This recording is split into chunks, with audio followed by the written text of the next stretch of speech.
So today's session is a journey through the computer labs of the future, and we have three great panelists that we've assembled here for you. And without further ado, I'm going to ask them to introduce themselves and tell us a little bit about the demographics of your campus. In no particular order, Eric, we can start with you. Give the mic. There it's on. I'm Eric Grace. I'm the Associate Chief Information Officer at Illinois Institute of Technology. We are a private, not-for-profit, STEM-based university in Chicago. We have about 7,000 students. We're about 60% grad and also about 60% international. 7 colleges, predominantly in the sciences. Probably half of our students are engineers, a lot of them architects. We're part of the Association of Independent Technological Universities, so the one unique thing among that is we do have a law school. We're the only one of those that does. Probably kind of sums up where we are. Thank you. Thank you. Good morning, everybody. My name is Orlando Leon. I am the former Vice President and CIO at Cal State Fresno. We're an access-based institution, a state institution that's located in the Central Valley of California. Doctoral granting, HSI and NFPC dual classified in terms of minority-serving institutions, and we have about 25,000 students as our headcount, about 3,000 employees, not counting our auxiliaries. And then we also have about 65% of our students identified as first in their families to be able to go to college and get a degree, and roughly about the same 65% are Pell Grant eligible. There are a lot of people on financial aid. Many of them actually get full rides, and our tuition is only about $6,000 per year. Thank you. I'm James Leonard. I lead IT for the Rollins School of Public Health at Emory University in Atlanta, Georgia.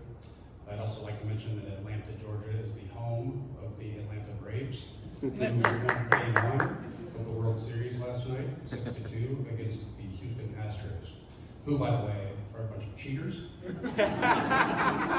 And that's neither here nor there. Nonetheless, I hope you'll join me in being a Braves fan this week. I'm in my 6th year at Emory University. I joined Rollins School of Public Health in February of this year. Rollins is the 4th-ranked public health school in the country. We have about 1,500 students across 6 departments: epidemiology, biostatistics, environmental health, global health, behavioral social, and health education and health policy management. We have about 300 staff, a little over 200 faculty, and among our staff, 35 of those are IT employees spread across application development, security and systems, and technical support. Very pleased to be here. Thank you very much. Thank you. So the topic for today is about the future of computer labs. In case this is not the session you meant to attend, this would be a good time. But before diving into what the future of computer labs is, maybe we can take a step back and look at what did the computer labs look like at your respective universities, and what were the drivers to make a change?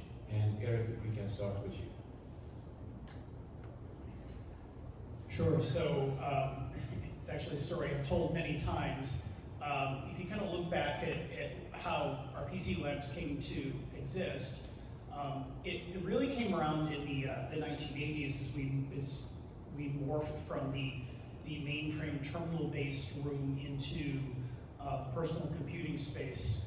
And in a lot of cases, what they evolved from in the late 80s, early 90s didn't change a lot. We started in 2012 exploring how to change that model, and at that time we adopted an open source virtual lab that the Apache Foundation was running, being co-developed by a variety of different universities. We did that for several years to basically prove a point that the virtual lab was the direction our students wanted, that made sense. The problem with that, it was incredibly staff intensive to maintain it. So as the needs grew, we moved away from that, and 2 years ago, I think it was 2 years ago, actually about 3-4 years ago, we started looking for a commercial product, and 2 years ago, we settled on Porto. We have one staff member now who a small portion of his job is maintaining that, and our entire student body has access to that. Every application that we have in the engineering world, there are a ton of titles out there that we just can't give the students to put on their own personal devices. So we've evolved to having everything available, minus 1 or 2 titles we can't virtualize, to have available in our virtual computer lab. We still have some physical labs. Our goal is actually to try to deprecate those over the next 10 years. So at Fresno State, we roughly have about 1,400 physical computers across the labs. We have 8 colleges and schools, and the library has a big cluster of lab computers. And I would say the 2 main drivers that have really helped us to continue to explore, one would be the cost to continue to maintain, well, let me say 3 drivers, the cost to maintain. So if you think maybe $2,000 plus on average per computer, that's the hard cost. Then you add everything else, the soft cost plus the licensing cost. It gets expensive. And our deans, we don't have a student technology fee, and our deans are faced to really replenish these. And so what should be usually 4 to 5 years, maybe tops, becomes 7, 8, 9, 10 plus years. And so that's one aspect. The other is space. Even though we are in a place where space is more plentiful in the Central Valley, space is still at a premium, and we just don't have the money to continue building buildings or classrooms. So space, reclaiming that for general purpose space, for example, is another big driver. And then the third is, similar to what Eric shared, is the specialized software. Being an access-based school, our students can't really afford much, let alone sometimes food. And we talk about food insecurity and mental health and other things, different topic, let alone a brand new computer for college, which they will need during their time here. So while financial aid is meant to cover the cost of some basic computing equipment, usually that does not happen. And so we want to be able to provide our students with all the tools that they need to be successful in their time with us. Yeah, the themes that have been mentioned here reflect our experience as well. We have we had multiple computer labs across multiple locations.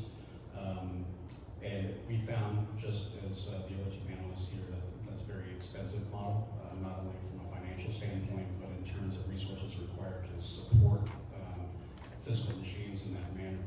A couple of drivers that pushed us in the direction of decommissioning our physical labs and moving to a virtual model is the performance of the virtual platform, which has evolved exponentially over the last couple of years, and a requirement at the Rollins School of Public Health that each student have a laptop. So the BYOD model and the approach to computing is one that we've embraced.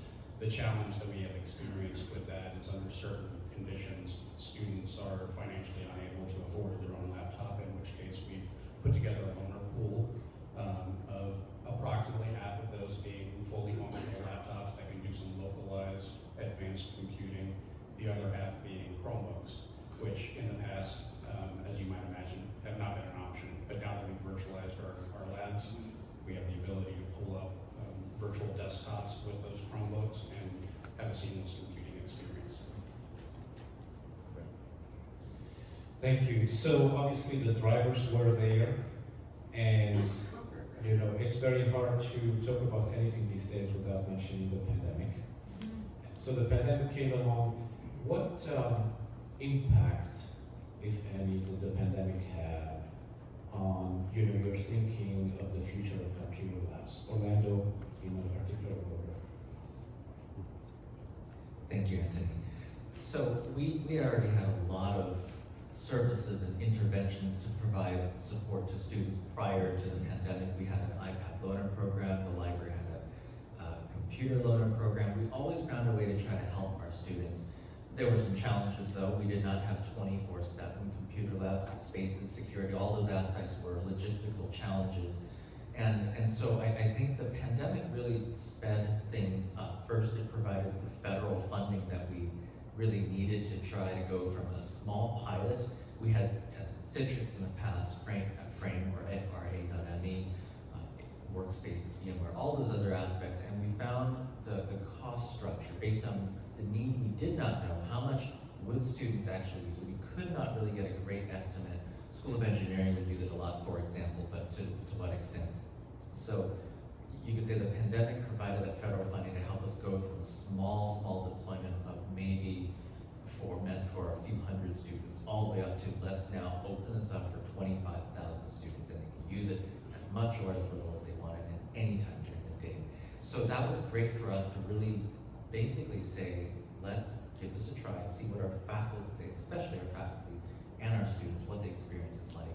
And something that I heard in some EDUCASE conversation over the past couple of years is that through this experience of remote work, hybrid work, things like that, we've let the toothpaste out of the tube. And if any of you, of course, use a more traditional toothpaste bottle, you can't really get it back in.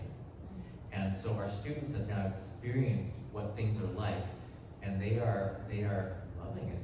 And that's great. The feedback has been great. Now, feedback's also been not so great, and those are the things that we aim to try to improve. So the feedback has been crucial in the kind of helping us define where do we go next. I think that's what you asked us to answer, so I'll pause there for now. You know, just to, sorry, thank you.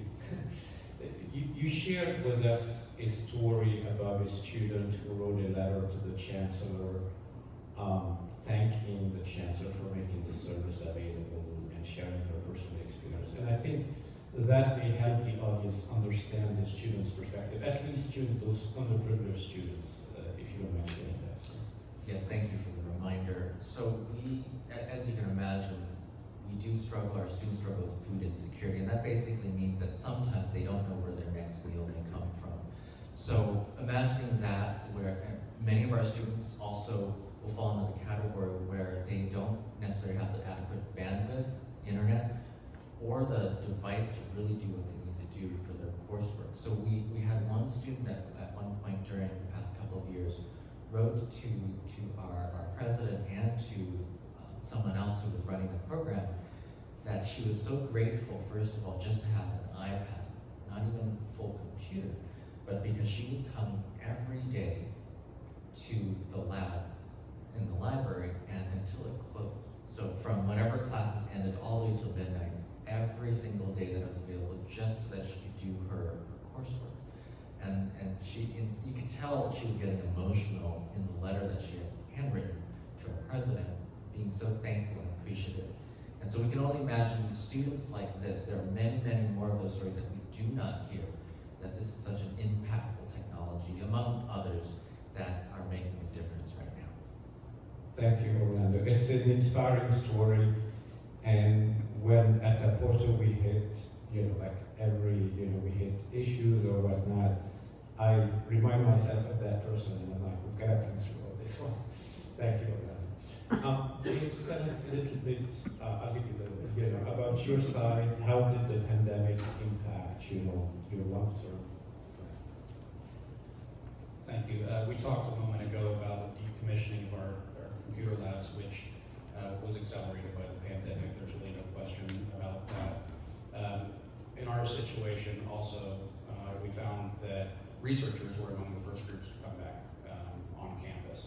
And as a result of that, our IT structure and set of services in person on campus, especially on the tech support side, didn't change all that much. Where we see an opportunity, however, and where we see a lot of change, is the evolving nature of where our staff work. Some of our staff are starting to come back, others are still remote. Many of them have physically carried their desktop computers home with them, which serves as an opportunity for us to continue to look ahead in virtualization in a similar way that we have with computer labs. And those are the biggest changes we've seen. Great. Gary?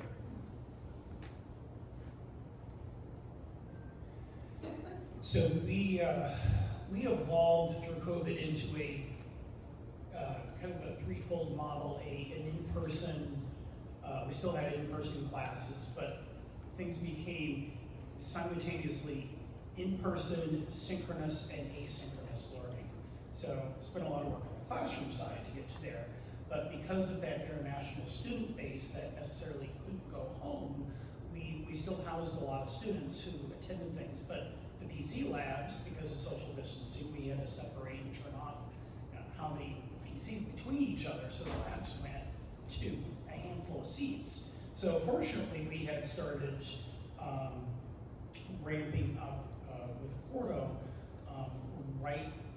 we were looking right around the time we were able to ramp up for COVID, I guess is actually how it happened, I think about it. But taking what we had learned in the virtual computer lab world and getting that rolled out to all the students, as well as getting any software that we could into their hands. Probably our biggest challenge was with Adobe. Our College of Architecture heavily uses the Adobe suite, and Adobe absolutely refused through the pandemic to let us virtualize the software. We ended up having to spend money to buy Adobe licenses for students that couldn't afford to get one on their own. We ended that now with them that we've been able to turn more PCs back on. But the experience that our students got from going to the virtual labs was incredible. In fact, we've actually got students now that are turning to faculty and saying, why are you making me come back to a PC-based classroom? I can do this with my laptop in any class. Fantastic. It was interesting to see how many people were nodding in the room when the word Adobe was mentioned, and they're nodding again. That's great. Maybe there's an Adobe representative in the room. Okay, so we talked about what happened in the past, and the audience is here to listen.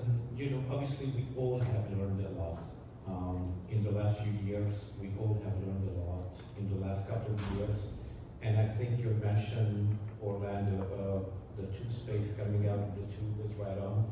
So the toothpaste is out now, and so when do you see the future of computer lab? Where is this all headed? And I do realize you have different demographics, you have slightly different needs, but obviously the audience would be very much interested in hearing where do you see all this headed to, James? Thank you. I think the first area where we see evolution is with high-performance computing. We at Rollins, we have high-performance computing cluster Linux-based that serves a lot of our advanced computing needs. We also have workstation-based computing and analysis, which serves a different set of needs. We have a gap, however, in between those two areas. So there is an opportunity there from a computer lab perspective to either await the further evolution of virtualized desktops in order to meet this need, or to consider a physical environment that meets the need. And we're hopeful that the virtualization opportunities will continue to increase over the years to meet that requirement. Also, from a thin client perspective, we talked about Chromebooks earlier. It opens up a lot of opportunities for us to allow people to leverage virtualized environments through a variety of different types of devices, Raspberry Pi, Chromebooks, thin clients, WISE terminals, things like that. And that's an exciting area to look at from the perspective of controlling costs and deployment and things of that nature. In respect to that, there will also be an evolving need to establish sort of a pop-up lab environment to meet the edge cases that will come up as a result of previously having physical computer labs. An example of that, in fact, at Rollins that came up in the last few weeks is that our biostatistics department historically has offered a SAS certification program that involved a proctored exam. Our computer labs served the purpose of proctoring that exam in a way that adhered to the requirements of the certification. So the need to have the ability to quickly sort of pop up a lab type environment for those types of edge cases remains a challenge that we're going to have to address in the future. And again, thin clients may help us address that type of need. Also, the flexible approach to how we use spaces. we've talked many times about, when we come back to campus, what spaces do we use for what? And we're heading toward an environment on campus now where it may not be clear all the time, or a permanent assignment as to what a particular space is used for. So approaching that with flexibility will be very important. And then sort of overlaying all of this in the medium term is the elephant in the room, which is the supply chain challenges that we have all experienced over the last year. And those are exacerbated by months-long delays, as everyone here is aware. So in some ways, we're waiting to see how that starts to straighten itself out in order to proceed with some of these initiatives that we have in mind. Thank you, James. When we were talking to one of your colleagues, they mentioned a use case that we did not anticipate, but obviously in a pandemic environment, teachers are concerned about going around the room in a classroom situation and helping students with SPSS or SNAP or whatever the case may be. And they mentioned that the teachers now are using the virtual classroom experience. Do you want to comment on that? So as part of the feature of the Porto environment that we've continued to explore is the ability to have a classroom view, which although perhaps is not its initial intended purpose, our instructors have found that by students using their own laptops to connect to a virtual environment to do class exercises, things of that nature, it makes the need, it makes it unnecessary, in other words, for the instructor to float around the classroom and look over the shoulders of individuals. With a classroom view, the instructor can take a look at what a student is doing from the lectern, and can assist the student if the student needs help without having to physically go violating social distancing considerations and things like that, rather can do it remotely and help the student in that way. And we found that to be very helpful. Right. Thank you, James. So Orlando, you have been championing cloud PCs. Obviously, you've had projects in that area for a number of years. So tell us, and obviously, in hindsight and looking forward, where do you see all of this headed? So I'm going to bring a page out of our faculty colleagues' playbooks, which, if you look at the pedagogical aspects of technology in the learning environment, one approach is, you may have heard of SAMR, which represents substitution, augmentation, modification, redefinition. So basically, how can potentially technology help with just substituting or augmenting or modifying or redefining the way that we teach and the way that we learn? So there are the obvious substitution aspects. Bringing your own device, I would say, is the first level. Makes it easier for that to happen. Reclaiming space to be more general purpose. Instead of having clunky desktops at every desk, now you can have a clear desk for the most part, and then put your whatever computer or tablet on, maybe even a phone at times, to be able to do the work together during class time.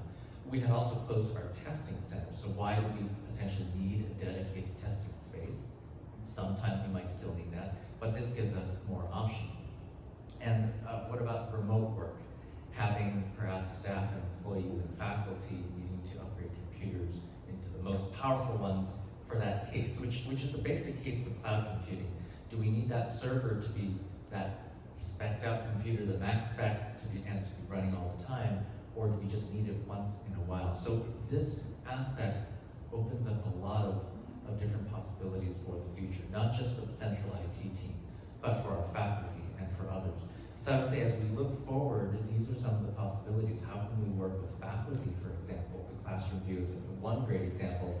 How do we do our traditional way of teaching and learning, and can something like a Porto help us to move beyond? And we've appreciated working with your team, because your focus is not just a tool, but it's how that tool might help really infuse into the classroom and learning spaces, but also maybe also continue to advance how we do and change how we do our teaching and learning. Thank you. I tell the team, our best ideas come from our customers. And we have, meetings, we call them town halls with our customers almost every quarter. And all of those ideas, if not most of them, come from our customers, so we wouldn't take the credit for that, but thank you, Orlando. Eric? So we've been working on our strategic plan for the next 7 years. And one of the goals that's in there is to transition every classroom into a PC classroom. And part of that has to do with the need for general assignment classroom space, and the size of rooms that are taken by PC labs could be better utilized in that niche that we need for just our general assignment classroom. So there's an advantage there. But on the flip side of that, I have a quote actually from one of our faculty, a mechanical engineering professor, who said the use of the VCL in my class has been essential.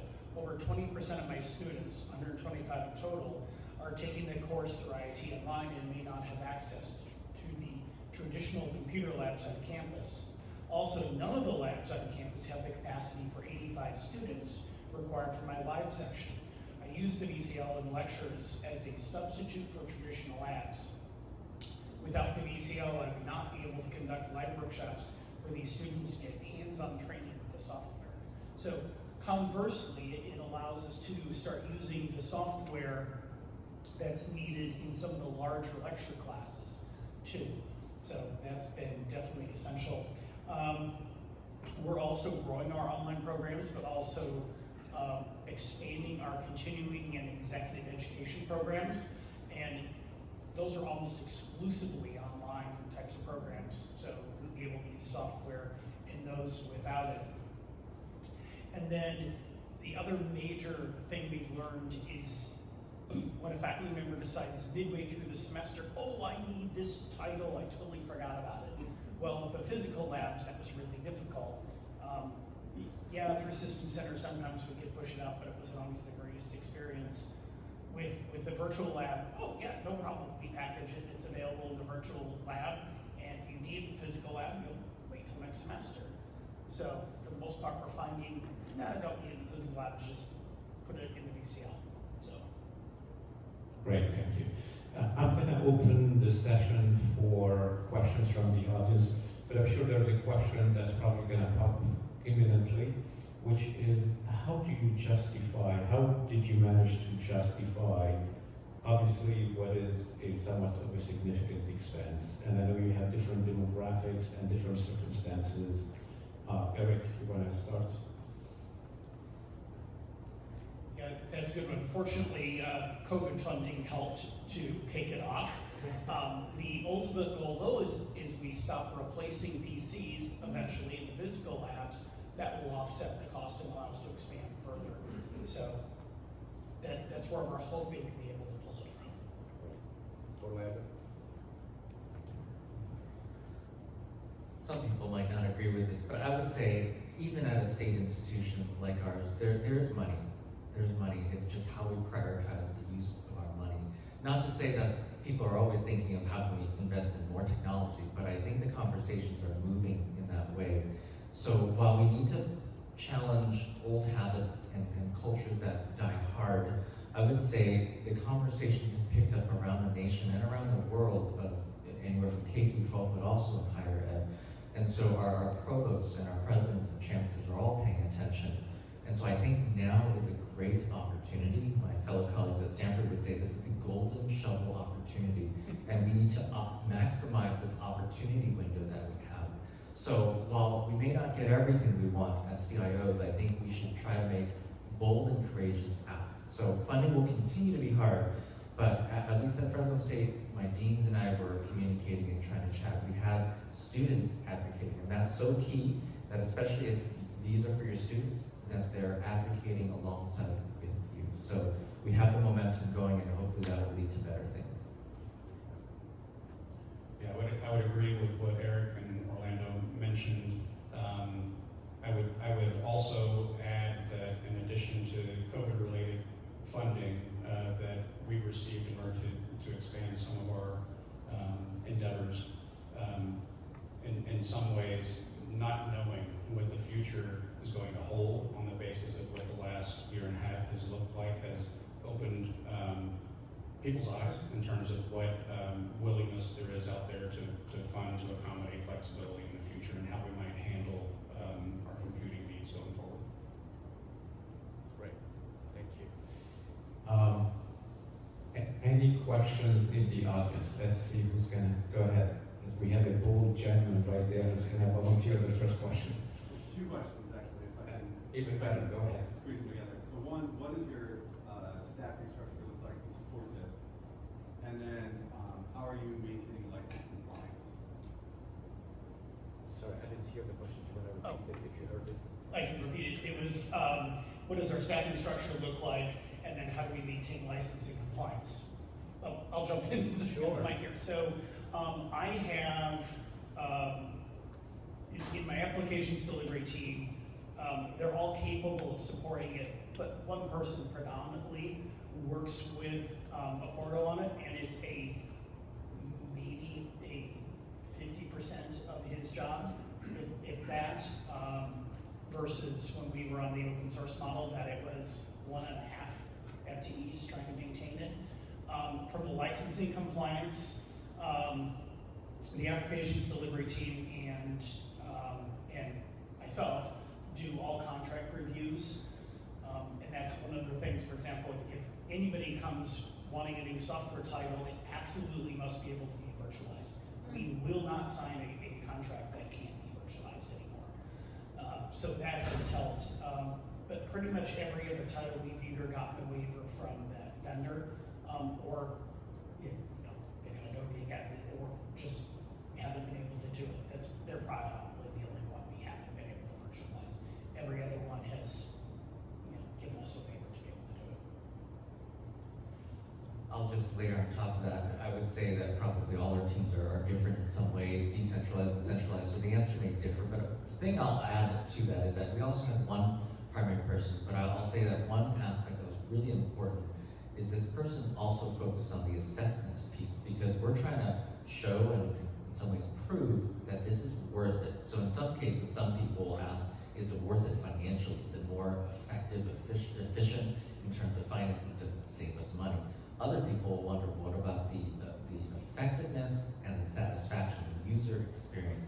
And so this one IT person in our team, it does work very closely with the portal team, but also make sure that this person is listening to our students and listening to our faculty and getting that assessment data, and now working with institutional research.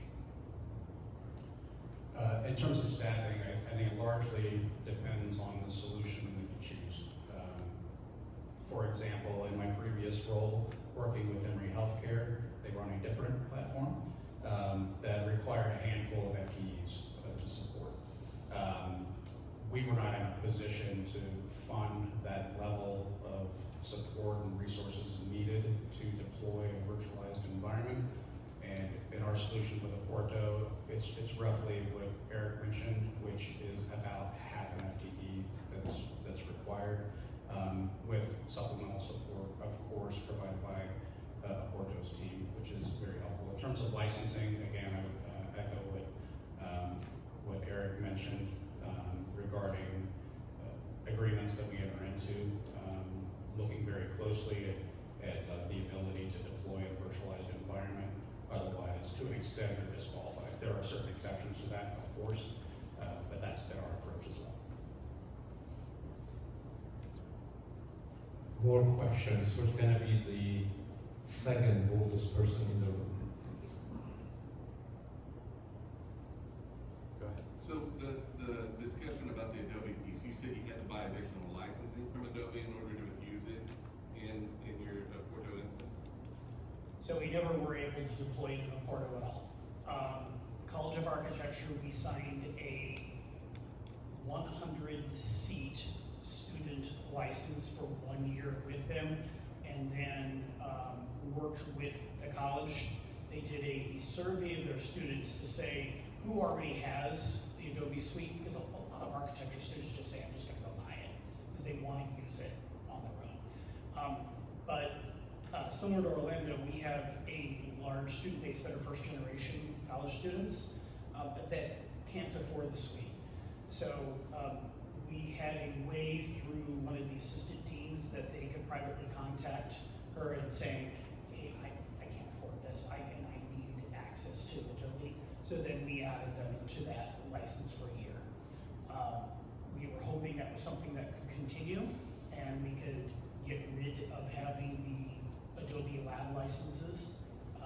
Unfortunately, after the pandemic has started to wind down and we reopened labs, we basically went back to the previous model and ended the special license with Adobe.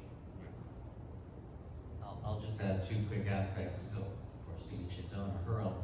Our campus was able to add Adobe to our Porto instance, and we can always chat offline. And I've got a colleague in the room who can really answer some of those more technical and licensing questions. But in addition to that, what was really great during, I think it was just in the past 12 months, we also implemented the Mac version of virtualized software in labs, and we don't want to run a Mac Mini server farm ourselves at all. And so this has been really helpful for those who really need that option to run Mac-based software that's only specific to that platform. Excellent. Go ahead. You mentioned that there's a space aspect to this.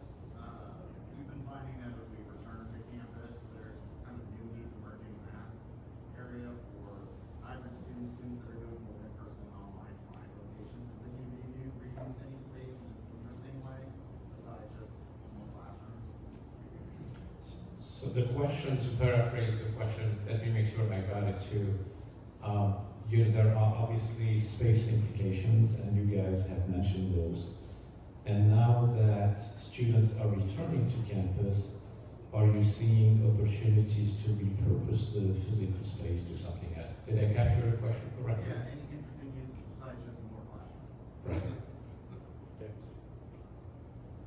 Well, from our perspective, if we're honest about the situation, we're still very much in a learning phase in how we're going to approach that. And the reason for that is we've just now at Emory fully returned to campus. It has a very different look depending on which kind of students you're talking about, which faculty are involved and things like that. So to succinctly answer your question, we haven't repurposed a lot of our spaces yet because we're still learning what the new normal is going to look like. I anticipate in the coming months, especially as this school year starts to come to an end, we can consolidate learning points that we're sharing with faculty, we're sharing with our researchers. We will then start to take a look at space and how it can be more appropriately utilized. So the jury is still out, to be honest. Amanda? Very similarly, I think as a campus and as our executive leadership team continues to really think through things, the plans that we had prior to the pandemic are definitely going to change. We have called all our employees back, but who knows where that conversation might go. So the topic of hybrid learning environments, whatever that, or flexible learning environments, what that will be looking like and how that would feel like, or how we explore that is all really up for discussion. And so nothing yet, but I would say that we did do an expansive 50 plus classrooms where we really tried to have flexible technologies or technologies that allow flexible teaching and learning. So that's the starting point for us, at least. And we're still heavily invested in hybrid learning also, even though we've done a return to campus. We haven't repurposed any of the, I think it's about 14 computer labs yet, but in the scheduling for this fall, I happened to look at it from the registrar, and there was actually less demand from the faculty for those labs. So if that continues, that will allow us to shut down another one. We've closed one already. Kind of the goal is to try to close one a year or two a year and see how we can get there based on the scheduling requirements. Evolution, not revolution, right? That's great. Yes, go ahead. So you talked about the positives of all this. What are the negatives other than maybe cost? Who on your campus, which community areas are most upset because this fundamentally changes how they handle the world? Eric, you Oh, grabbed the I touched that one easily to faculty and students. On the student side, interestingly, the undergraduate students are the ones when we did surveys. Now, some of this was pre-pandemic. Grad students absolutely love the concept. Undergrads, it was a little more mixed, and when we delved further, we learned it's because it's a social thing for them that to go into the labs. But what they really wanted was collaboration spaces. So as we've built out our collaboration spaces, that opinion has changed. From the faculty side, it's just, I don't want to change. So what we've done to kind of combat that is any title that we put in a physical lab always goes into the virtual lab, knowing that the students will pressure the faculty eventually to say, why are you making me go to the lab and do this when I can do this from home? So we have a couple of games that we play to be able to do that, as well as our University Faculty Council is very, very pro online learning, so their colleagues have also helped push them that way. James? Sorry, you grabbed the microphone next, James. Go ahead. I would say our biggest challenge has been network connectivity. In some ways, we are fortunate at Emory in that we have a very, very good network services group in our central IT organization. So those technology-related issues, in fact, have been relatively infrequent. Our bigger challenge is from a people perspective. People are used to computing in a certain way. When people have to abandon their Mac for something a little bit more lightweight in terms of its computing capability, but at the same time building confidence that those virtualized solutions provide the same level of computing as they would expect from a physical full-blown device that they are normally used to, it's easier to accommodate that type of change. So that piece of it, even more than the technology side of it, has been the biggest challenge from our perspective. Slowly but surely, it's gaining traction, and we can see our usage numbers increasing as a result of that. So the people aspect of it, and people accepting change has been by far the biggest issue that we've dealt with. I'll echo that. Culture is huge for the reasons that you just heard from James. And then I would say screen size is a big one. If students are to expect, where's my phone? Somewhere is my phone. To do the same things with a touch interface that they usually do on a computer, of course you're going to have less of an experience. So I think we need to set those expectations and help people understand what are the use cases for something like a bring your own device or a Chromebook or anything like that. There are positives and negatives. And the big other aspect is bandwidth.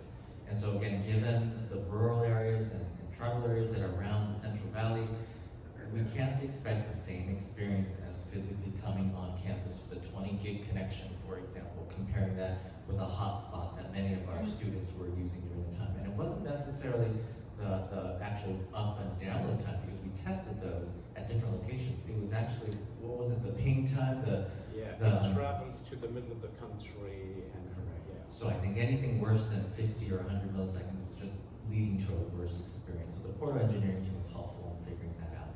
So that's where I'll pause. But there are many other possible pros and cons. Let me throw one other idea out. One of the architecture, big screens is a huge thing. One of the ideas we proposed to the Dean of Architecture that he loved was, instead of spending money on the architecture PC labs, is why don't we buy a 24-inch or 22-inch monitor for every architecture student that mounts at the end of their studio table, and have two inputs on it. One that they can hook their laptop or device to, and the other one that we can feed off into whatever the studio class is, so we're not spending money on projectors and things to do that. But the architecture students we've talked with are taking pink about that idea, because they're like, that's great, I can work on models and using my device, and it solves the big screen problem, and those things last a long time. Thank you. Great wisdom here, but I want to pick up on one item that we've heard consistently from students. Students obviously go to the computer lab because they want to access software or hardware, but very close next to that point is they go to the computer lab because it's a social environment. And you got to think about it. Is sitting in front of a Hotkeys desktop, next to your colleague, is that a social, is that a very good social environment? It's not. So if you can modify those learning spaces into something that's more social, you're going to have very, very happy students. And we have some use cases, some case studies that we would be happy to share with you about how to do that. UC Irvine has done that with great success. Gentlemen, Any more questions? You raised your hand earlier. Good. Time Good. wise. Okay. And we're fine. Any more questions to our, great, go ahead. Have any of you considered or implemented persistent virtual desktops, like when a student comes as a freshman, that they could keep that desktop throughout their academic career? And all of them, all of our customers use persistent desktops. And do they keep them with that student for their whole academic career? Yes, they only lose them after they graduate. So I wanted to save everybody some time here. Students love persistent desktops because, you know, it's all about improving productivity. And if let's say I start working on some big Adobe or architecture application, if I have to upload it the next time I log in, that's wasted time that the student does not have. So persistent virtual desktops, really, students absolutely love that. And we've had, you know, very consistent feedback from students around that. Go ahead. Speaking of persistent virtual desktops, how do you secure them? You know, antivirus, anti-spam, that kind of thing. How do you deal with that? That's a really good question. So one of the things that we do that's unique is we always deliver everything in the browser. And when you deliver things in the browser, it provides a very high degree of isolation between what's happening in the end user's device and the virtual desktop, right? Just like you probably have a website right now, and there may be students who are browsing your website with, you know, with computers that have a ton of malware on them, but that doesn't keep you up at night, right? There's a high degree of separation. So the first line of defense is we use the browser. Second line of defense, we have antivirus. Third line of defense, we have people who are monitoring, you know, the central console to the antivirus. And the fourth one, which is something that James alluded to, which we're introducing is zero trust virtual desktop that will enable users to reach certain destinations, but not others. To access certain applications, but not others. And I encourage you to stop by our booth and take a look at that. But again, we're all learning about security. Security obviously is something that's changing every day. So we're introducing a lot of features to enable what we call desktop variants. So not everybody has access to all the applications. And zero trust access, which means when somebody logs in, they can scan the network, they'll see nothing, unless they are specifically provided access to some network resources. Okay. And with that, I want to thank you. I want to thank our great panel for a great presentation. Thank you very much. You guys did a terrific job.